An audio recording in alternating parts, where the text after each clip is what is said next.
pengasuh pesantren yang ada di sana.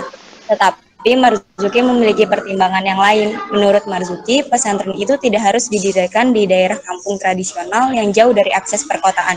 Justru ia berpikir bahwa penyebaran dakwah pesantren di tempat-tempat yang strategis di daerah kampung tradisional yang jauh dari justru ia berpikir bahwa penyebaran dakwah pesantren itu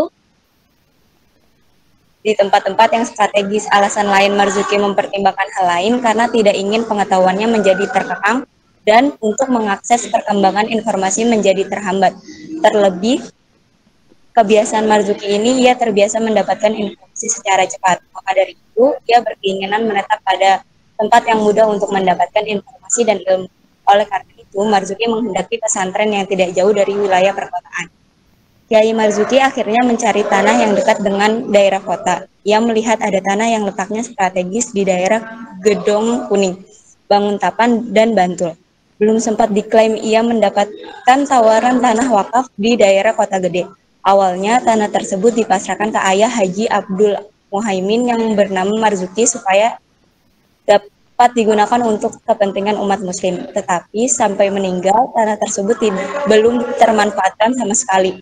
Kemudian Haji Abdul Muhaimin memberikan tawaran kepada Kiai Haji Tolha Mansur untuk mengelolanya. Namun beliau menyatakan tidak sanggup memanfaatkan tanah tersebut. Kemudian ditawarkan lagi kepada Kiai Haji Syaiful Mujab. Beliau merupakan ketua tahfiziyah PWMU Yogyakarta. Oleh Kiai Syaiful, tanah itu ditawarkan lagi kepada RH Suwardiono. Beliau merupakan wakil di NU. Beliau kemudian datang dan mengutarakan adanya tanah wakaf yang belum dimanfaatkan secara baik. Maka dari itu, Kiai Marzuki memerintahkan santrinya, Kiai Nur Hadi Abdullah, untuk bersama-sama mengurus tanah tersebut dan menelusuri kepemilikan tanah dari tanah tersebut. Adapun pendiri Ponpes Nurul Ummah Yogyakarta berdiri sejak tahun 1986 dan memiliki tokoh sentral dalam kehidupan sehari-hari. Mereka diantaranya ialah Al-Maghfurullah Kiai Haji Ahmad Marzuki Romli, pendiri, Al-Maghfurullah Kiai Haji Asyari Marzuki, yaitu pengasuh pertama. Ada Al-Maghfurullah Kiai Haji Habib Marzuki, pengasuh kedua setelah wafatnya Kiai Haji Asyari Marzuki. Yang ketiga ada Al-Maghfurullah Kiai Haji Marzuki selaku masyayikh, dan dan ada Ahmad Zabidi Marzuki selaku pengasuh sekarang, dan yang terakhir ada Muslim Nawawi yaitu masyayikh.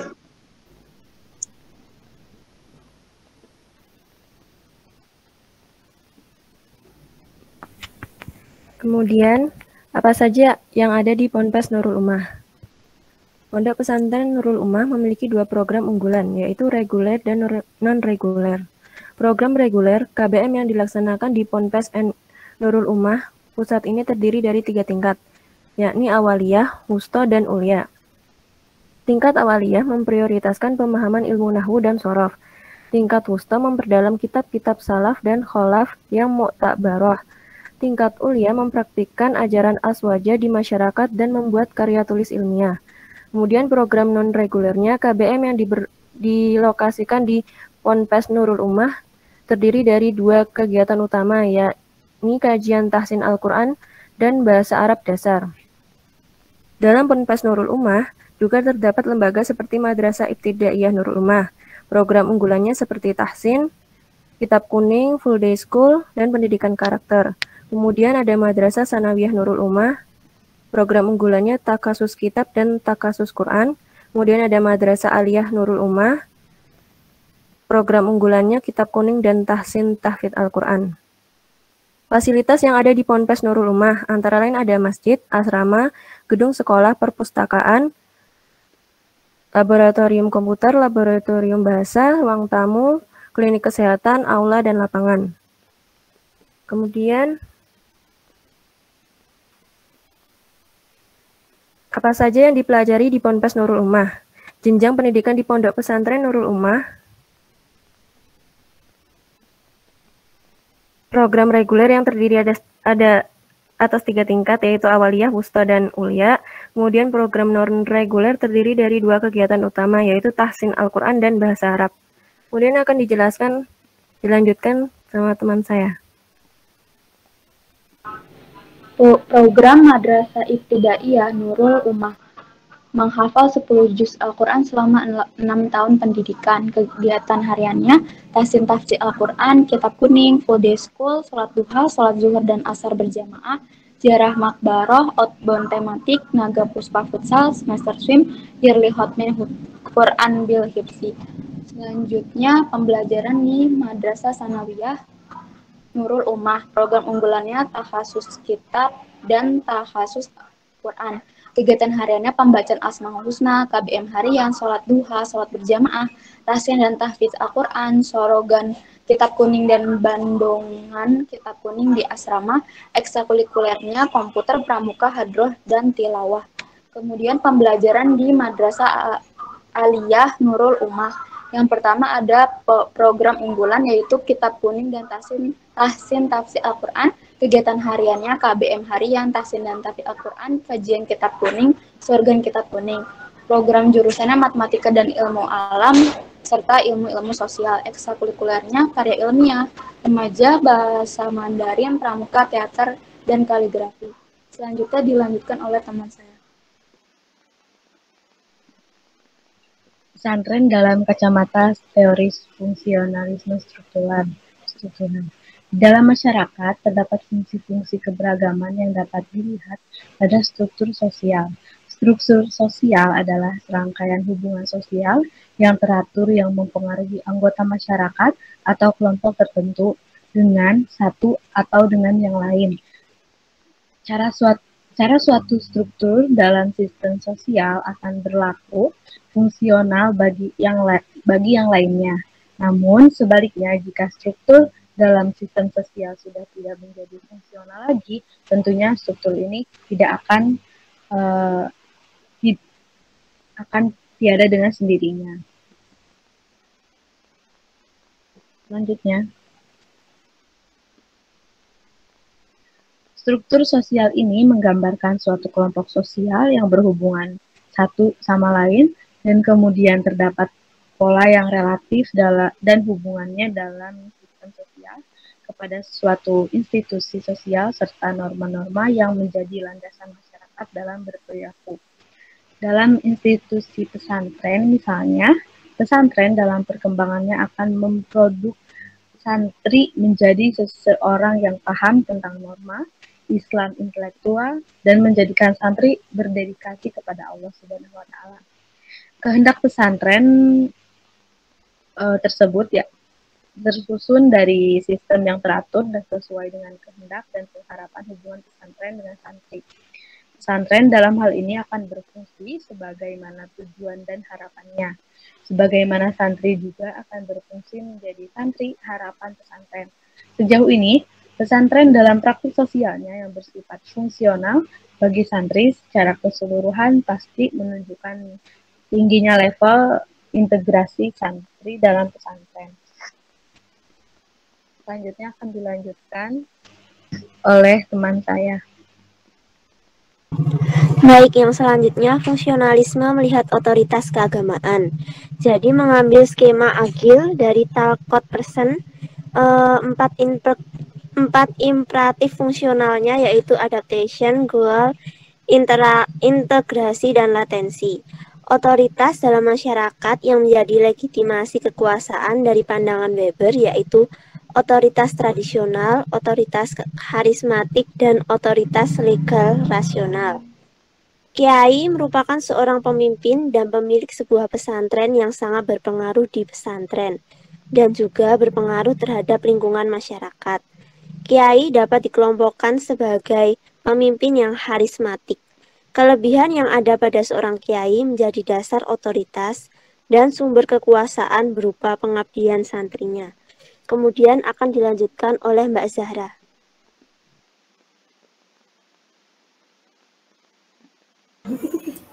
Kebijakan otoritas keagamaan terhadap sholat berjamaah dari kacamata fungsionalisme Pondok Pesantren Nurul Ummah. Seperti yang telah diungkapkan di atas mengenai otoritas keagamaan yang berarti memiliki kekuasaan atau hak tinggi pada bidang keagamaan supaya orang lain tersebut patuh terhadap perintah yang telah dibuat tersebut. Ada dua jenis otoritas keagamaan menurut Khaled Abu El-Fadl, yaitu otoritas koersif dan otoritas persuasif. Dalam hal ini, Pondok Pesantren Nurul Ummah menerapkan otoritas koersif dalam membina dan membimbing santri-santrinya yang ada di pondok tersebut. Otoritas koersif ini memiliki makna memberlakukan orang lain dengan cara mengancam atau memberi hukuman supaya santri tersebut patuh terhadap perintah. Pondok Pesantren Nurul Ummah ini memiliki peraturan mengenai paksaan sholat berjamaah. Kegiatan ini sengaja dibuat oleh pengurus pondok pesantren supaya membimbing akhlak santri menjadi lebih baik. Sebagai pendukung, pengurus pondok pesantren tersebut melakukan presensi terhadap sholat berjamaah yang kemudian diberikan kepada pengurus komplek pada awal bulan dan ditagih setiap akhir bulan untuk melihat siapa saja yang tidak mencapai batas minimal sholat berjamaah, yaitu 14 kali per bulan. Apabila terdapat santri yang tidak memenuhi batas minimal, maka mereka akan mendapat taziran atau hukuman dari peraturan yang telah dibuat. Adapun di sini jenis-jenis taziran yang akan didapatkan oleh santri apabila tidak mengikuti sholat berjamaah, yaitu sholat subuh. Apabila seorang santri tidak pernah melaksanakan sholat subuh berjamaah, maka mereka akan mendapat hukuman untuk menulis surat an-naziat. Kemudian santri yang hanya melaksanakan sholat subuh berjamaah hanya 1-6 kali, maka mereka akan mendapatkan hukuman untuk menulis surat an-naba. Selanjutnya, jika santri melakukan sholat subuh berjamaah hanya 7-11 kali, maka mereka akan mendapatkan hukuman untuk membaca surat al-waqiah tidak yang uzur dan sholat nariyah bagi yang uzur. Yang kedua, sholat asar. Apabila seorang santri tidak pernah melaksanakan sholat asar berjamaah, maka mereka akan mendapatkan hukuman untuk menulis surat An-Nas sampai dengan surat At-Takasur. Kemudian santri yang hanya melakukan sholat berjamaah hanya 1-6 kali, maka mereka akan mendapatkan hukuman untuk menulis surat An-Nas sampai dengan Al-Kafirun. Selanjutnya, jika santri melakukan sholat asar berjamaah hanya 7-11 kali, maka mereka akan mendapatkan hukuman membaca surat Al-Mulk bagi yang tidak uzur dan sholawat nariyah bagi yang uzur. Yang ketiga, sholat isya. Apabila seorang santri tidak pernah melaksanakan sholat isya berjamaah, maka mereka akan mendapatkan hukuman untuk menulis surat Abasa dan At-Takwir. Kemudian santri yang hanya melaksanakan sholat isya berjamaah hanya 1-6 kali, maka mereka akan mendapatkan hukuman untuk menulis surat Al-Muttafin. Selanjutnya, jika santri melakukan sholat isya berjamaah hanya 7-11 kali, maka mereka akan mendapatkan hukuman membaca surat Yasin bagi yang tidak uzur dan sholawat nariyah bagi yang uzur. Untuk melaksanakan taziran hukuman tersebut bagi santri yang melanggar peraturan biasanya akan dilaksanakan pada setiap minggu pertama yang bertempatan di Musola Darussalam dan lantai 3 Darussalam tersebut. Apabila santri yang tidak melaksanakan tazirannya tersebut di waktu yang telah diputuskan, maka taziran yang diberikan itu akan dilipat gandakan. Serta apabila terdapat santri yang mendapatkan takzirannya double, yaitu menulis dan membaca, maka didahulukan untuk melaksanakan taziran menulis terlebih dahulu. Selanjutnya akan dilanjutkan oleh teman saya. Iya, yang selanjutnya analisis fungsionalisme struktur oleh Robert K. Merton. Asumsi dasar dari teori fungsionalisme struktural ialah bertumpu pada hakikat manusia dan masyarakat. Artinya, teori fungsionalisme tersebut memandang masyarakat sebagai satu kesatuan yang harmonis dengan bagian-bagian yang kerjasama. Salah satu sosiolog yang membahas mengenai teori fungsionalisme struktural ialah Robert K. Merton.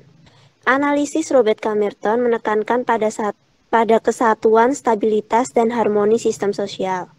Menurut teori fungsionalisme struktural tersebut, bahwa masyarakat merupakan suatu sistem sosial yang terdiri atas elemen-elemen atau bagian yang saling berkaitan satu sama lain dan saling menyatu dalam keseimbangan. Masyarakat tersebut terdiri dari kumpulan individu yang membentuk kelompok sosial, organisasi, institusi, dan bertujuan untuk mencapai keseimbangan sosial. Robert K. Merton berpendapat bahwa fungsionalisme struktural lebih banyak ditunjukkan pada fungsi sosial daripada motif individu. Misalnya, dalam teori fungsionalisme struktural yang berkaitan dengan peran pesantren, yaitu ketika santri yang tinggal dan hidup di dalamnya harus menjaga fungsi sosialnya. Dan dapat dikatakan bahwa santri wajib menjaga norma-norma sosial yang terdapat di dalamnya dan yang sudah diajarkan. Norma sosial pesantren tersebut akan menjadi salah satu identitas pesantren, sekaligus menjadikan salah satu indikasi yang harus dan selalu tertanam dalam jiwa santri. Selain itu, Robert King Merton juga memperkenalkan fungsi manifest dan laten. Fungsi manifest diartikan sebagai konsekuensi yang dikenali peserta dalam sistem. Misalnya, pesantren memang termasuk fungsi manifest atau objektif dalam sistem sosial. Keseluruhan ialah menjadi lembaga yang memelihara pola yang ada dalam masyarakat, yakni dengan cara mengajarkan nilai-nilai tertentu. Jadi, setiap individu akan terintegrasi dalam masyarakat. Fungsi laten diartikan sebagai fungsi yang tidak direncanakan, tetapi berjalan begitu saja, dan bisa menjaga kebutuhan sebuah sistem. Lanjut, Mbak Nayu. Ketika membahas mengenai pendekatan fungsionalisme struktural, maka masyarakat tertentu memiliki berbagai macam keanekaragaman, dan tentunya dapat kita amati dalam struktur sosial masyarakat. Struktur sosial diartikan sebagai suatu susunan atau konfigurasi dari beberapa individu dengan kategori yang berbeda, tapi terikat pada suatu tata hubungan yang sama. Istilah struktur sosial digunakan untuk menggambarkan sebuah entitas atau kelompok masyarakat yang saling berkaitan satu sama lain. Misalnya, pesantren dalam perkembangannya akan menghasilkan santri menjadi seorang yang mengerti akan norma Islam intelektual dan menjadikan santri berdedikasi kepada Allah Subhanahu wa Ta'ala. Kehendak pesantren tersebutlah yang nantinya akan tersusun dari sistem yang teratur dan sesuai dengan kehendak dan pengharapan hubungan pesantren dan santri. Dapat kita lihat dalam pesantren Nurul Ummah yang menerapkan metode paksaan sholat berjamaah. Kegiatan yang dirancang tersebut bertujuan untuk membimbing santri agar memiliki akhlak yang baik, yaitu dengan cara melakukan paksaan sholat berjamaah. Dari paksaan tersebut, harapannya santri dapat terbiasa dan disiplin dalam melakukan sholat berjamaah, dan nantinya akan menjadi terbiasa melakukannya tanpa adanya rasa paksaan. Dari pemaparan di atas, pesantren akan berfungsi sebagaimana tujuan dan harapan, sedangkan santri akan berfungsi menjadi santri harapan pesantren. Sekian presentasi dari kelompok kami. Kurang lebihnya kami mohon maaf. Jika ada yang ingin bertanya atau memberi sanggahan, kami persilahkan.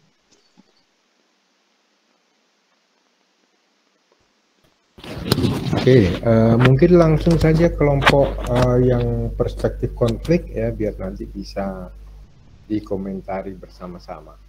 Silakan, siapa yang mewakili untuk kelompok konflik di Pondok Pesantren Al-Imdad ya, Bantul berarti ya.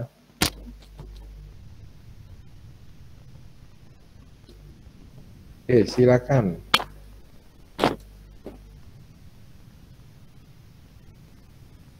Assalamualaikum Bapak, izin share screen. Waalaikumsalam, silakan.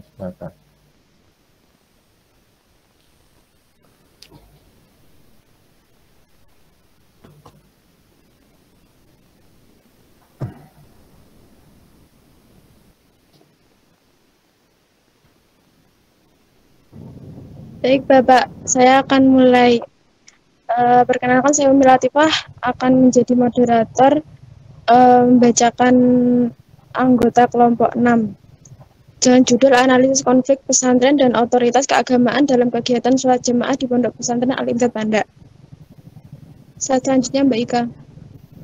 Nama anggota kelompok 6 Susiana Sanatin Aziza, saya sendiri Umi Latifah, Novia Sanain Naba, Ika Puja Ningrum, Rahmi Faradila, dan Gurun Pratama. Saya selanjutnya akan dibacakan oleh Mbak Rahmi.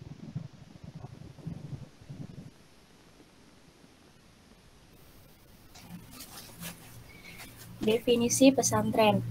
Pesantren adalah suatu lembaga pendidikan Islam yang berdiri sejak ratusan tahun lalu, memiliki 5 unsur pokok, yaitu kiai, santri, pondok, masjid dan pengajaran, dan ilmu-ilmu agama. Dalam kegiatannya, pesantren menjadi satuan pendidikan bukan hanya sebatas tempat menginap santri. Namun, keberadaan pesantren sebagai suatu tatanan sistem yang mempunyai unsur yang saling berkaitan.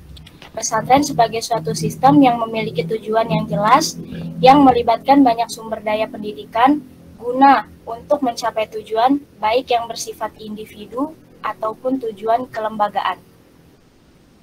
Selanjutnya akan dijelaskan oleh Mas Nurudin.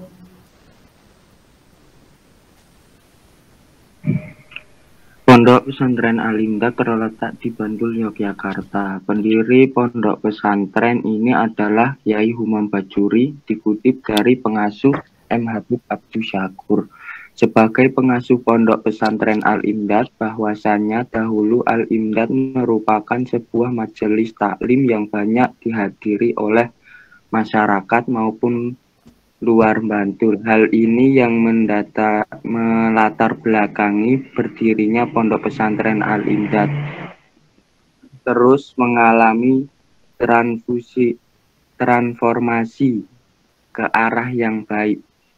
Tahun 1998 Al-Imdad mengelola pendidikan milik LP Ma'arif. Tahun 2012 berdiri Madrasah Aliyah Al-Imdad. Pondok pesantren Al-Imdad memiliki 5 program unggulan seperti kemampuan baca kitab kuning, muhadisah, conversion. 3 kurikulum yang didapatkan bagi siswa kelas 12 MA sebagai bekal lulus nanti seperti 1. Pendidikan kapasitas keilmuan pesantren, 2. Peningkatan kapasitas keterampilan hidup atau life skill, 3. Peningkatan bidang keorganisasian. Dan selanjutnya akan dibacakan oleh yang ingin membaca.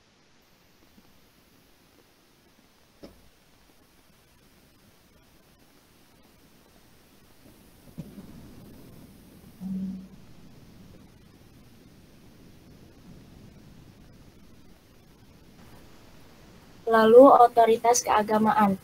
Otoritas keagamaan, poin pentingnya adalah Khalid Abu El-Fadel membedakan 2 jenis sifat otoritas.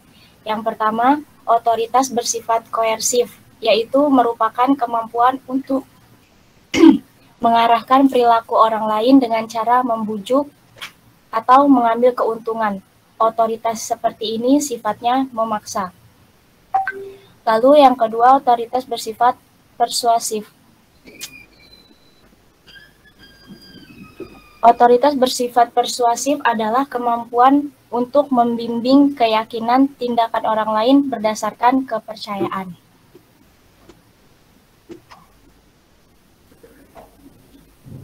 Kegiatan sholat jamaah.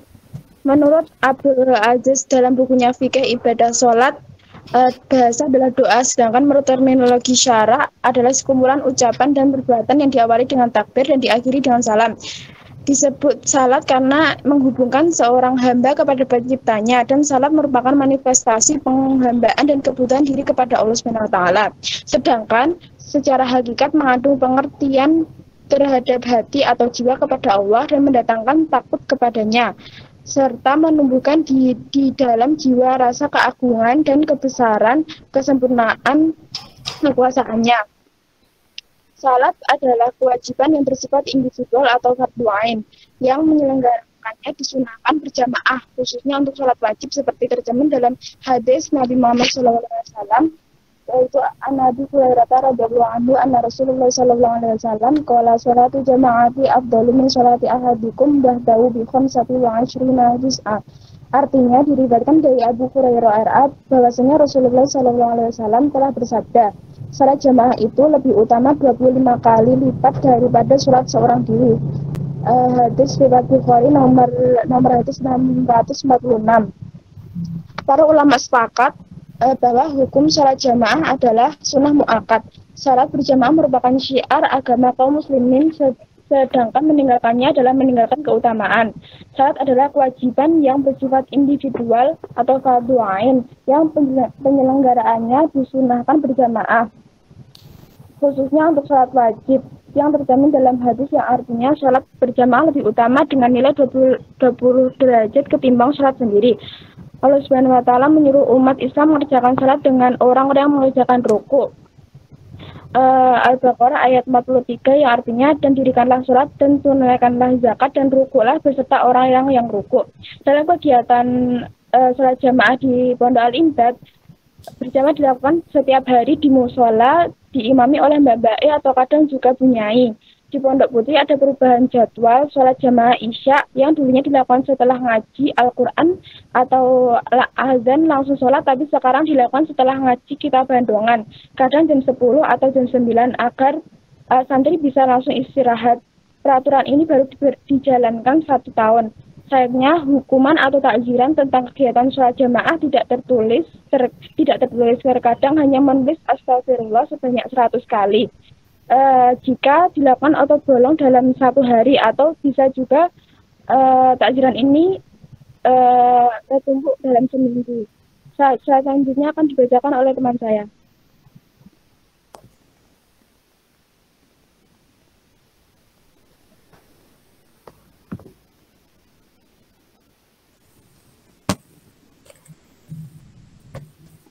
Kemudian mengenai teori konflik dalam otoritas kepesantrenan.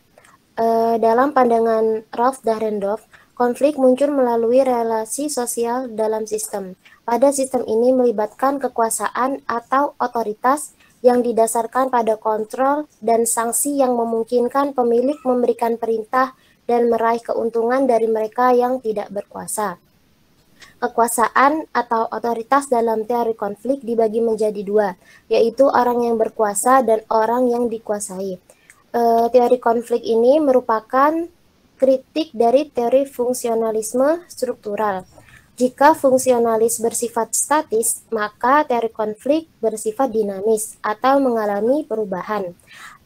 Selanjutnya, dari teori konflik sosial tersebut, dapat diambil beberapa garis besar tentang pokok-pokok dasar dari teori Ralph Dahrendorf, yakni 1, setiap kehidupan sosial selalu berada dalam proses kehidupan perubahan. 2, setiap kehidupan sosial masyarakat akan terintegrasi di atas penguasaan atau dominasi sejumlah kekuatan-kekuatan lain. 3, setiap elemen dalam kehidupan sosial memberikan andil bagi perubahan dan konflik sosial, sehingga antara konflik dan perubahan merupakan 2 variabel yang saling berpengaruh. Contoh konflik di dalam otoritas kepesantrenan ini adalah adanya kewajiban untuk melakukan sholat berjamaah. Sebelumnya, di dalam pesantren itu terdapat para pengasuh sekaligus ulama-ulama yang memiliki otoritas tertinggi dalam menentukan segala keputusan di pondok pesantren Al-Imdad. Kemudian juga terdapat pengurus-pengurus sebagai elemen terpenting dalam menunjang kelancaran kehidupan kepesantrenan, serta adanya santri-santri sebagai anggota yang menjalankan ketetapan-ketetapan yang telah ditentukan oleh para pengurus. Di sini kan contohnya wajib sholat berjamaah. Nah, jika tidak melaksanakan sholat jamaah, maka di sini hukuman atau takziran yang diberikan bagi para santriwan dan santriwati ini, misalnya nih, dalam 1 hari tidak melaksanakan sholat jamaah 1 kali, misalnya malam hari. Nah, maka itu pengurus itu menyuruh anak-anak menyuruh santriwati untuk menuliskan hukumannya, menulis astagfirullah sebanyak 100 kali. Nah, di sini terjadi adanya teori konflik yang dikemukakan oleh Ralph Dahrendorf, bahwasannya kekuasaan atau otoritas yang didasarkan pada kontrol dan sanksi. Dengan adanya santri yang tidak melakukan kewajiban sholat jamaah, maka di sini para penguruslah yang akan turun tangan langsung untuk menghukum mereka dengan cara disuruh menulis astagfirullah sebanyak 100 kali. Nah, jika hal ini tidak terjadi, maka pengurus lain mendapatkan sanksi dari pengasuh pondok karena tidak menjalankan tugasnya dengan baik. Sekian presentasi dari kami. Lebih dan kurangnya mohon maaf. Wassalamualaikum warahmatullahi wabarakatuh. Waalaikumsalam warahmatullahi wabarakatuh. Oke, silakan ya. Mungkin nanti ada yang ingin bertanya. Ada beberapa catatan ya dari saya. Ya, teman-teman masih perlu belajar PowerPoint. Ya, PowerPoint itu kan bisa yang atas nanti diisi poinnya saja. Kemudian kalau merasa perlu untuk membaca, ya kan bisa ditaruh di notes. Ya, jadi yang tampil di depan, ya yang tampil di presentasi, ya ini seharusnya poin karena orang tidak akan mungkin. Ya, ini buat teman-teman nanti yang mungkin ini mau KKN semua ya ini angkatan ini ya. Yang tentu nanti diperlukan ya presentasi, jadi silakan latihan untuk bikin presentasi yang secara konten ya, secara kontennya ini kemudian orang punya kesempatan untuk membaca. Jadi kalau terlalu banyak ya maka orang akan kesulitan ya untuk mengikuti apa yang ditampilkan. Jadi kadang-kadang kan setiap orang mungkin beda ya, ada yang secara visual ya lebih tertarik secara visual ya sehingga yang lebih dilihat adalah PPT-nya ya. Tapi ada orang yang lebih senang ya di aspek pendengarannya yang lebih menonjol ya sehingga dibacakan akan lebih senang. Ya, ini tentu sesuatu yang perlu juga untuk dipahami. Nah, oke, untuk otoritas keagamaan ya, saya kira ini kemarin isu yang cukup menarik ya ketika kita bicara otoritas keagamaan ya, maka seharusnya ya atau akan lebih memudahkan kita ketika kita menggunakan analisis fungsional ataupun konflik ya dengan kita melakukan identifikasi ya kelompok-kelompok mana saja yang ada atau yang memiliki hubungan ya terkait dengan isu ya dalam konteks pondok pesantren yang kita pilih. Jadi ada proses identifikasi. Ya, karena ini nanti kan bicara rule ya, saya kira sama ya, dua-duanya tadi memberikan contoh yang sama ya terkait dengan rule ya, aturan yang ada di pesantren. Yang satu tadi untuk pendisiplinan ya, yang kedua tadi terkait dengan sholat berjamaah ya, saya kira bersama. Nah, tinggal nanti dibaca lagi terkait dengan asumsi dasar. Ya, ada tadi yang sudah disebutkan ya terkait dengan asumsi dasar dari fungsional itu apa misalnya. Jadi apa fungsi aturan ya dibuat oleh pondok pesantren. Ya, tentu kalau fungsional ya untuk menjamin keberlangsungan pesantren ya, keberlangsungan sebuah sistem. Sementara kalau dari perspektif yang konflik ya, aturan itu dibuat untuk ya kepentingan penguasa, kira-kira gitu ya. Maka santri yang jadi korban ya, kiainya yang jadi penguasa ya, atau kiainya yang mengeksploitasi, santrinya yang dieksploitasi. Jadi kan kata-kata kunci yang sering muncul ya ketika kita melakukan analisis konflik. Ya, jadi bagaimana menggunakan perspektif konflik ya, titik tekannya ada di mana? Ya saya kira sama-sama yang pertama yang diperlukan adalah identifikasi. Oh, di Al-Imdad ini kiainya seperti apa? Nah, harusnya gambarannya mungkin lebih banyak diarahkan ke sana. Ya, oh kiai di Al-Imdad ya ini punya kewenangan yang sangat besar misalnya. Ya, nah ini tentu ketika kita melakukan identifikasi ya terhadap stakeholder yang ada di pesantren, ya mulai dari kiainya, kemudian santri, ya kemudian pengurus, ya atau dewan asatid, ya kemudian siapa lagi dalam misalnya ya, maka dari pihak-pihak yang ada di sana mana yang kemudian memperoleh keuntungan ya dari aturan yang dibuat. Nah, dalam konteks pro dan kontra ya tentu yang pro dengan aturan yang dibuat ya satunya kontra dengan aturan yang dibuat ya. Kalau misalnya terkait dengan sholat jamaah misalnya, kewajiban sholat jamaah, nah maka yang pro berarti fokus ya kepada argumen-argumen yang lebih menonjolkan ya bagaimana manfaat ya atau fungsi dari aturan tersebut. Nah, sebaliknya ketika dalam perspektif konflik ya, maka yang ditonjolkan argumen untuk menentang keberadaan aturan tersebut. Ya, wah aturan ini hanya mementingkan golongan tertentu saja. Nah ini yang menjadi karakter ya dari perspektif konflik. Jadi apapun yang menjadi tema ya, yang pertama yang perlu teman-teman lakukan adalah identifikasi. Jadi identifikasi stakeholdernya siapa saja ini untuk isu yang kita pilih, untuk tema yang kita pilih.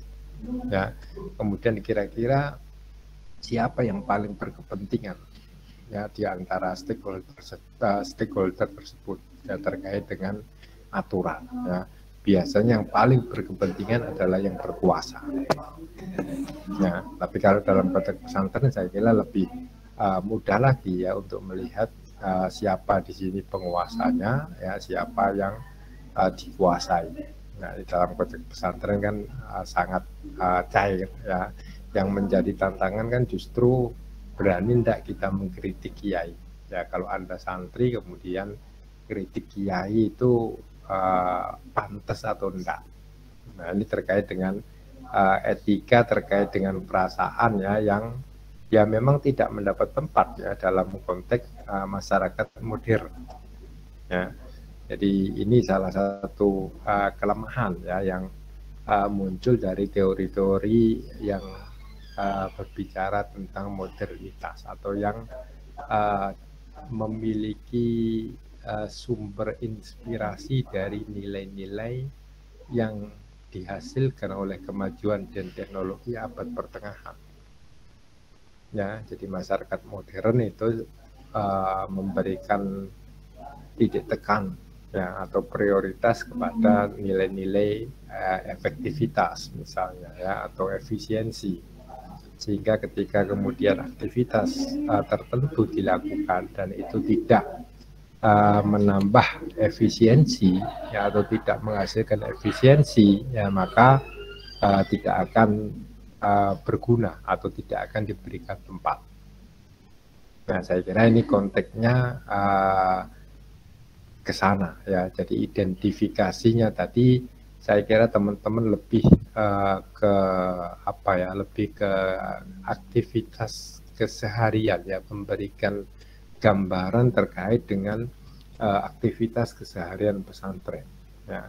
Tapi belum menceritakan kira-kira bagaimana proses distribusi kekuasaan itu ada di pesantren. Oh ini ada dewan asatid atau dewan guru. Nah, dewan guru ini punya kewenangan apa dan seterusnya. Nah ini penting ya untuk kemudian kita jelaskan terlebih dahulu, ya, terlebih ketika kita bicara tentang otoritas keagamaan. Siapa yang mewakili, ya, siapa yang bisa mempresentasikan, ya, bahwa dia berhak berbicara mewakili agama. Nah, ini yang saya kira belum terdengar tadi, ya. Oke, silakan kalau ada yang mau bertanya, ada komentar dari sesama presenter misalnya, kalau ada, atau dari anggota yang lainnya bisa menambahkan, ya, atau memberikan contoh yang lain, atau mungkin kalau ada pertanyaan dari teman-teman yang lain dipersilakan.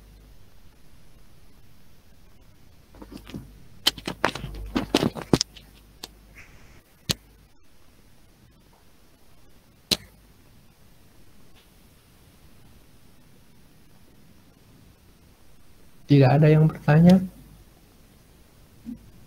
Oke, kita masih punya satu kesempatan lagi loh, ya, untuk bicara tentang fungsionalisme dan konflik, ya. Saya harapkan semakin ke belakang, ya, semakin paham, ya, karena kita sudah lalui 2, ya. Satu lagi saya kira nanti perlu untuk lebih menonjolkan bagaimana argumen yang Anda berikan, ya, yang Anda sampaikan, ya, ketika Anda setuju dengan sesuatu, ya, ataupun ketika Anda tidak setuju dengan sesuatu, itu alasannya apa. Nah, kira-kira arahnya nanti ke sana.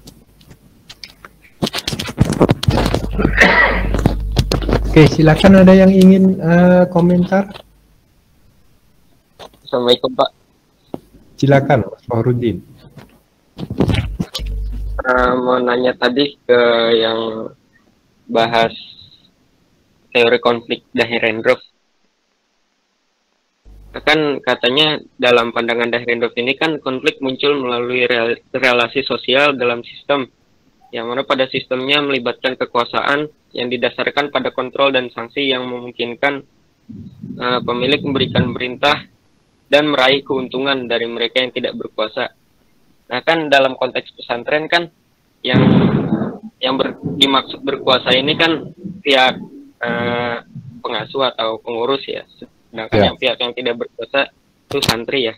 Nah, yang saya ingin tanyakan ini bentuk keuntungan yang dimaksud dengan konteks pesantren ini apa, ya? Itu aja. Terima kasih.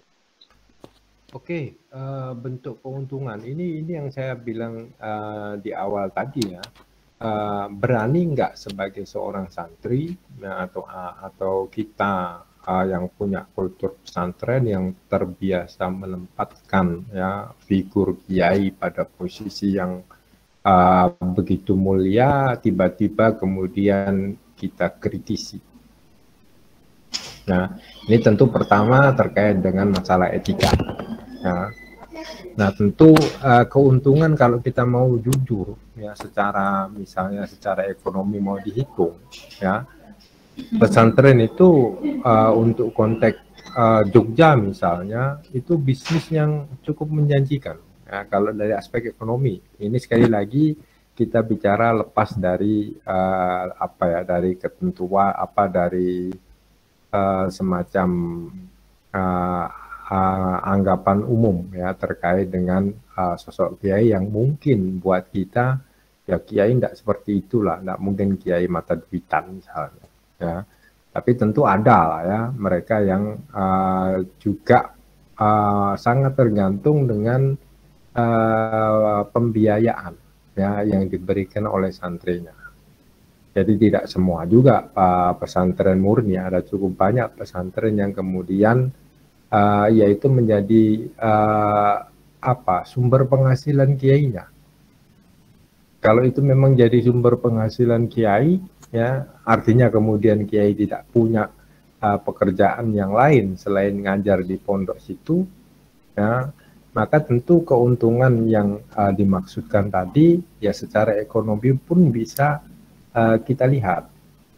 Nah, makanya ada cukup banyak tradisi ya yang diteliti orang kemudian sampai pada kesimpulan, misalnya kenapa ada khaul. Oh, ternyata khaul itu menjadi salah satu event ya, salah satu kegiatan yang dimana kiai itu juga mendapatkan keuntungan dari apa istilahnya, salam tempel gitu ya. Tapi sekali lagi ini tentu ya, ketika kemudian kita yang memiliki keyakinan bahwa kiai kita tidak profit oriented ya, bahwa pesantren itu bukan organisasi yang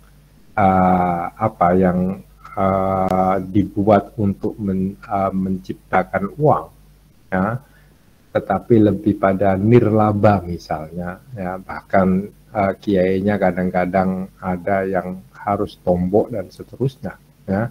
Tapi ketika kita bicara jujur secara akademik ya, dan kita mau untuk melihat aliran dana ya di pesantren, ya sangat mungkin banyak dana yang tidak bisa diaudit. Nah, jadi keuntungannya jelas ya, ketika menerapkan satu aturan ya, maka pasti ada aspek ekonominya ya yang dijadikan keuntungan. Cuman karena kalau kita sebagai warga pesantren ya, kita ada dalam sistem itu ya, tentu kita tidak setuju.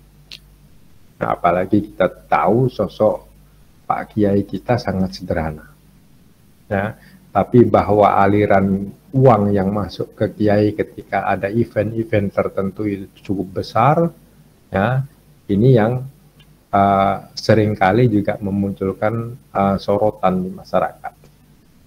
Jadi saya kira keuntungannya keuntungan kesana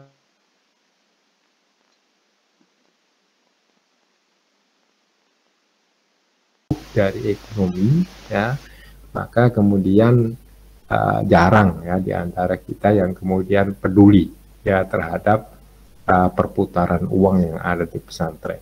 Ya, coba kalau di audit BPK misalnya turun ke sana mengaudit misalnya, mungkin nanti akan berbeda. Ya.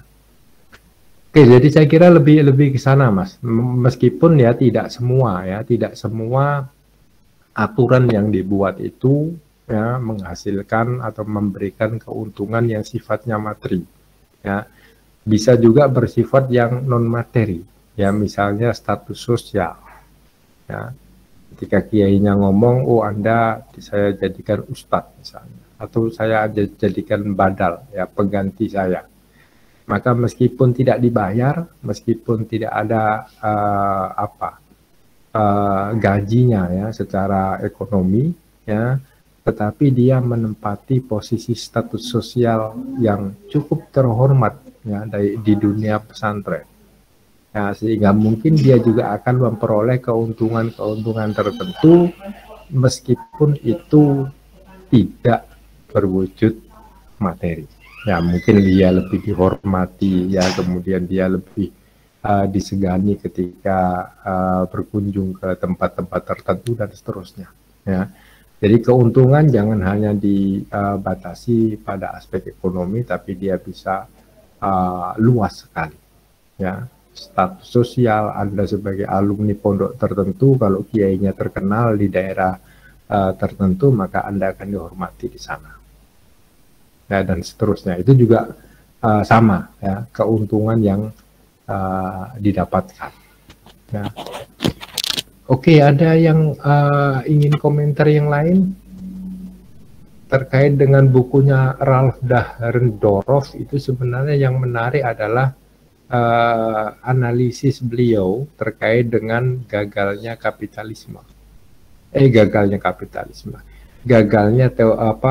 teori Karl Marx ya, berhadapan dengan kapitalisme yang disebabkan salah satunya karena munculnya kelas menengah. Nah, dan saya kira pesantren ini juga menjadi salah satu ya kelas menengah yang cukup dominan Nah, jadi wacana-wacana civil society ya itu juga cukup banyak digagas di dunia pesantren. Nah. Oke, ada yang ingin bertanya, menyampaikan sesuatu? Oke, kita minggu depan sekali lagi kita masih bicara fungsional dan konflik ya. Harapannya kita semakin bagus memberikan argumen ya. Apalagi minggu depan topiknya terkait dengan radikalisme ya, saya kira mungkin lebih enak untuk dipakai berdebat pro dan kontra ya. Kemudian satu kali lagi pertemuan kita berarti tanggal berapa? Besok 26 berarti tanggal 2 ya. Tanggal 2 nanti kita pertemuan terakhir insya Allah ya, bersiap untuk interaksionisme simbolik ya, ketiga-tiganya atau 3 kelompok ya, insya Allah di tanggal 2 ya, semoga bisa nanti tanggal 2 ya. Oke, tanggal 2 plus nanti disiapkan juga video nanti saya bikinkan link saja ya, link di Google Drive ya, biar ada upload. Kira-kira besar-besar nggak videonya? Ada yang sudah jadi? Filenya seberapa besar? Atau kalau enggak nanti Anda ngumpulkan link saja, kita balik ya. Anda yang ngumpulkan link, nanti saya yang lihat ya. Anda postingkan di YouTube Anda sendiri misalnya, nanti linknya dibagikan ke saya, nanti saya cek di sana. Itu juga enggak apa-apa ya. Yang terpenting videonya nyampe ke saya, artinya saya bisa lihat. Oke, ada yang ingin ditanyakan?